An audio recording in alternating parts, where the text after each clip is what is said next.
Okay, so now we are into part 3 of Recruitment and Orientation in the Office Administration syllabus.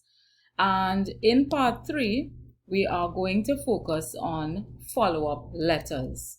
And here we have the categories of follow-up letters. So follow-up letters are required when there has been no reply based on an application, a job application, if there is a time lapse of 6 months after being advised that there is no vacancy, if a follow-up letter is required if you have accepted a job, if you have not accepted a job, and if you are resigning from a current job. So for the letters where there are no reply received in response to an application, or there has been no response or nothing has been heard after you are advised that there is no vacancy, the time period for that follow-up letter is usually 6 months. So we're going to look at each one of these letters in detail to see what these letters should contain. In looking at our first follow-up letter where we did not receive any response to our application, it follows the same format that we would have looked at when we looked at the solicited letter of application in part 2 of the series.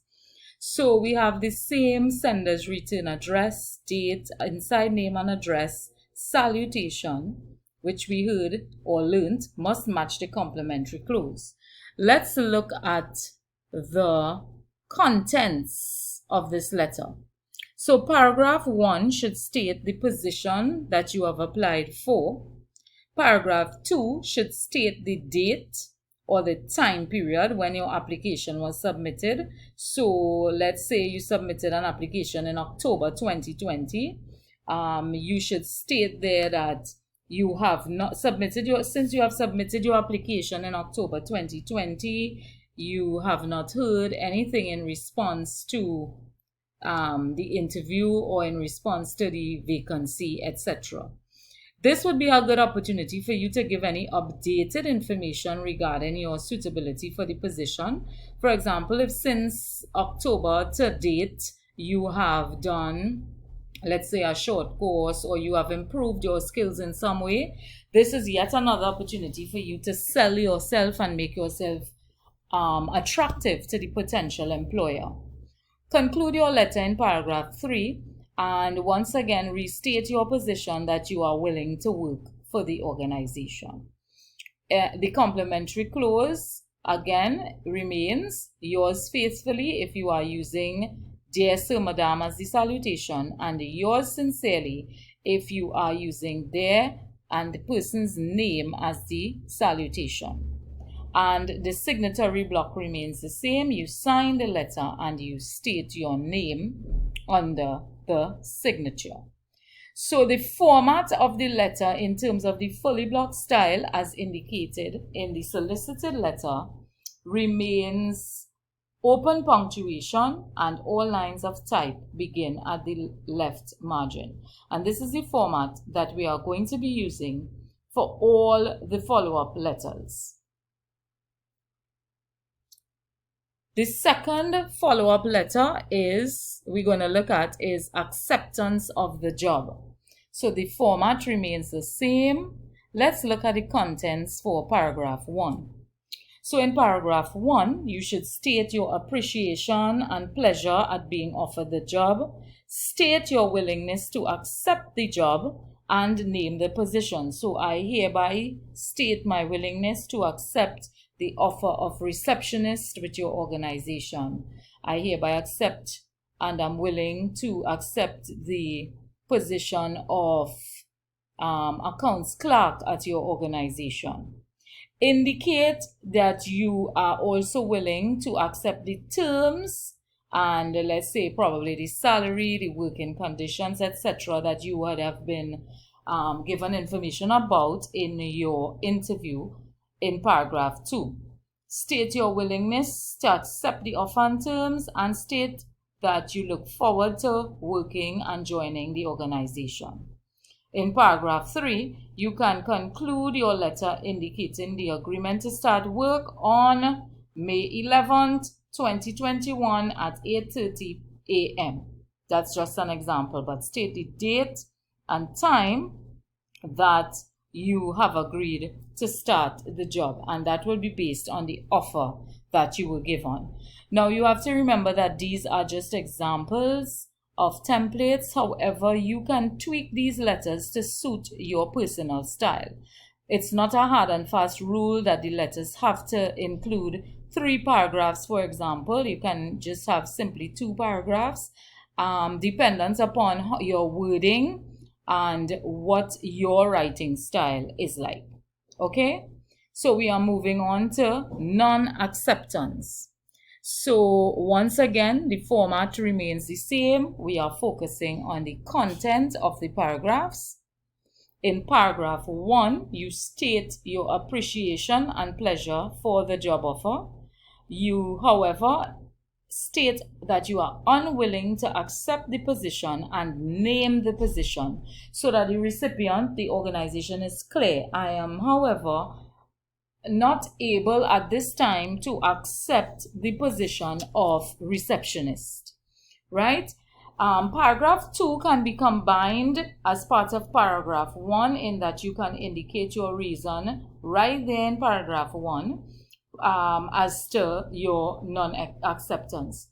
For example, I have applied to a tertiary education institution and I'm going to pursue full-time studies, or I am migrating, or I have since started my own business.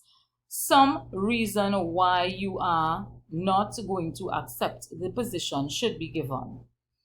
In the last paragraph, whether it is paragraph 2 or paragraph 3, if you had combined your reason into paragraph 1, the last paragraph should be a conclusion. And once again, we want to be cordial, so we thank the organization for consideration, for taking time to interview us and for giving us the position, offering us the position. And of course, you extend best wishes to the organization with a concluding line such as, I hope that the company will continue to be successful. My best wishes remain with you all towards achieving your mission, vision, and goals, that sort of thing, right? And once again, we note that the complimentary clause must match the salutation. And for the final follow-up letter that we're going to be looking at, we are looking at the letter of resignation. For the letter of resignation, the first paragraph should state your appreciation and pleasure for the position that you have held. I am grateful for having been the receptionist with this organization for the past 2 years.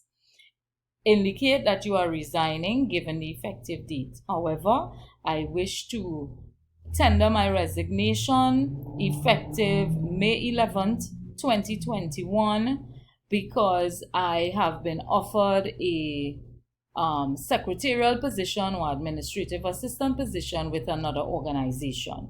So you indicate that you are resigning, clearly indicate that, give an effective date, and state the reason for your resignation.